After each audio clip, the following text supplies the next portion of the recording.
আপনারা জানেন প্রত্যেকদিন আমাদের এখান থেকে বাইরের যে ট্রেনগুলো যায় সবগুলাতেই আমরা যাওয়ার আগে থরো চেকিং করি। আমরা জিআরপি এবং আরপিএফ এর অফিসার এবং স্টাফ সবাই মিলেই আমরা এটা জয়েন্টলি করি।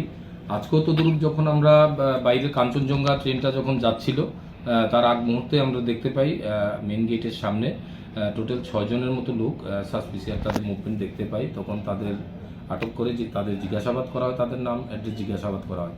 তখন তারা তাদের নাম এবং অ্যাড্রেসগুলো বলে এবং স্বীকার করে তাদের মধ্যে 5 জন তারা বাংলাদেশি ন্যাশনাল, আরেকজন মহারাষ্ট্রের বাসিন্দা। তো তাদের সন্দেহ হাতে তাদের আটক করেছি। ওখানে সার্চ করে তাদের বিভিন্ন রকম তাদের কাছ থেকে Bangladeshi document, Indian document, mobile এগুলো সিজ করা। তাদের বিরুদ্ধে একটা স্পেসিফিক কেস নেওয়া হয়েছে আমাদের এখানে। কেস নেওয়ার পর আমরা আজকে তাদের কোর্টে পাঠাচ্ছি। তাদের মধ্যে থেকে একজনকে আমরা ইন্ডিয়ান যে টাউট আছে তাকে রিমান্ডে আনবো।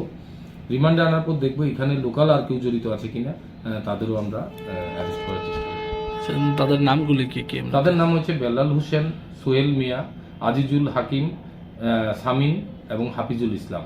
আর ইন্ডিয়ান টাউটটা যে আছে তার নাম রুনি মুকসিদ খান, সে মহারাষ্ট্রে থাকে। কি কারণে আসলো মানে কি? রুনি মুকসিদ খান এখন পর্যন্ত প্রাইমারি যে ইন্টারভিউশন আছে সে জিজ্ঞেস করার পর বলছে সে এখানে কাপড়ের গার্মেন্টসে থাকে এবং তাদেরও ওইখানে কাজে লাগাবে, এইটুকু পর্যন্ত এখন বলেছে। আর কোনো কিছু আছে কিনা সেটা আমরা রিমান্ড। তাদের কাছ থেকে কি মানে কোনো জিনিসপত্র কোনো উদ্ধার করা হয়েছে? তাদের কাছ থেকে এমনিতে দুজনের কাছে বাংলাদেশি আইডি প্রুফ আছে, birth certificate Bangladeshi, national ID card Bangladeshi এবং তাদের মোবাইল আছে। আর এমনিতে ভারতীয় কিছু টাকা আছে। আর ইন্ডিয়ানের কাছে মোবাইল এবং ইন্ডিয়ান ডকুমেন্টস আছে। তাদের কোর্টে পাঠানো? আজকে তাদের কোর্টে পাঠানো।